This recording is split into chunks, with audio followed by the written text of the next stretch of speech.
Shalom saudara, jumpa kembali dengan saya dalam program Lawatan Hati, sebuah program pastoral dari GKI Resut untuk membangun spiritualitas kita.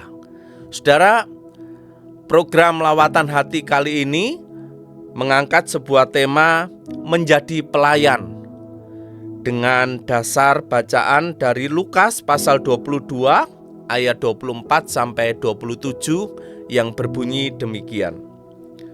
Lukas 22 ayat 24 sampai 27 akan saya bacakan dalam Alkitab Bahasa Indonesia Terjemahan Baru edisi kedua. Terjadilah juga pertengkaran di antara para rasul mengenai siapa yang dapat dianggap terbesar di antara mereka.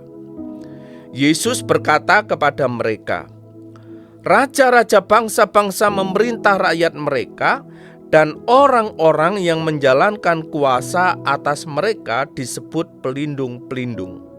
Namun, kamu janganlah demikian. Yang terbesar di antara kamu hendaklah menjadi seperti yang paling muda, dan pemimpin menjadi seperti pelayan. Sebab, siapakah yang lebih besar, yang duduk makan atau yang melayani? Bukankah dia yang duduk makan? Namun aku ada di tengah-tengah kamu sebagai pelayan." Sedemikian jauh pembacaan firman Tuhan. Saudara, yang berbahagia adalah setiap kita yang bukan hanya membaca tapi juga merenungkan dan melakukannya. Saudara, konteks dari ayat yang tadi kita baca, Lukas pasal 22 ayat 24 sampai 27 adalah percakapan yang terjadi pada akhir masa pelayanan Tuhan Yesus.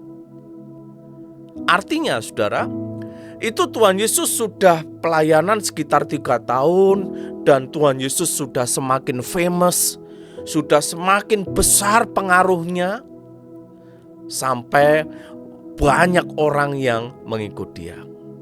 Nah, saudara sekalian, kemudian dengan latar belakang seperti itu, maka para murid tidak heran mereka memikirkan siapa yang paling senior, siapa yang layak dianggap paling besar. Wah, masing-masing menunjukkan potensinya, saudara. Misalnya di dalam imajinasi saya, saudara, Petrus membangun argumentasinya dengan mengatakan, "Aku murid paling senior." Wah. Dan kemudian karena itu merasa paling dihormati. Mungkin saudara ada Matius yang mengatakan, aku walaupun bukan murid senior, aku memiliki ketelitian di dalam, bukan hanya di dalam soal keuangan. Aku cukup cermat administrasinya. Untuk melanjutkan pelayanan Yesus butuh orang-orang seperti ini. Saudara, mungkin Simon, orang Zelot itu berkata, aku murid Yesus yang paling gigih. Dan seterusnya, saudara. Masing-masing menunjukkan kemampuan mereka. Saudara sekalian, rebutan untuk menjadi penguasa. Di dalam merespon pergolakan yang terjadi seperti itu di antara para murid, saudara. Kemudian Yesus berkata untuk menggunakan superioritasnya itu sebagai bahan untuk melayani. Kenapa demikian? Yesus sendiri memberikan teladan tentang hal ini. Saudara, kalau kita memperhatikan judul perikopnya, dikatakan Lukas pasal 22 ayat 24 dan seterusnya itu sampai 38 diberi perikop, judul perikop, percakapan waktu perjamuan Tuhan. Artinya saudara, percakapan itu mengikuti peristiwa bagaimana Yesus melayani para muridnya. Dengan cara apa? Membasuh kaki mereka. Tindakan yang biasanya dilakukan oleh para pelayan atau lebih tepatnya oleh budak. Nah, saudara sekalian, Yesus sendiri berulang kali juga mengatakan Anak Manusia datang bukan untuk dilayani, melainkan untuk melayani. Maka dari itu saudara, di dalam bagian ini Tuhan Yesus menegaskan bagaimana kita sebagai orang-orang Kristen ketika memiliki sesuatu yang bisa kita banggakan, memiliki sesuatu yang lebih dari yang lainnya, mari kita gunakan kelebihan kita itu untuk melayani. Karena panggilan kita adalah panggilan untuk melayani, saudara. Saat ini adalah saat masa Prapaskah.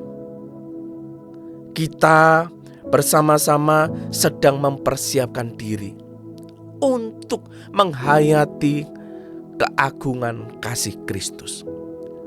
Besok tanggal 29 Maret, saudara, kita akan merayakan Jumat Agung. Kita merayakan puncak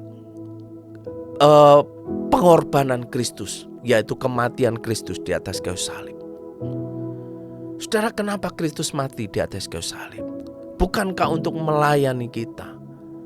Kristus menyadari kebutuhan kita untuk diselamatkan, dan Kristus melakukan pelayanan itu.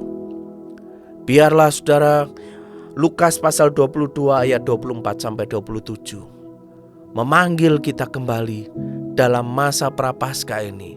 Apalagi sekarang ini kita sedang merayakan hari raya Kamis Putih. Biarlah di Kamis Putih ini, saudara, kita boleh membersihkan diri kita dengan introspeksi diri, datang pada Tuhan, memohon Tuhan memurnikan jiwa kita, supaya jiwa pelayanan kita makin murni, makin berkobar. Kiranya Tuhan menolong kita. Amin.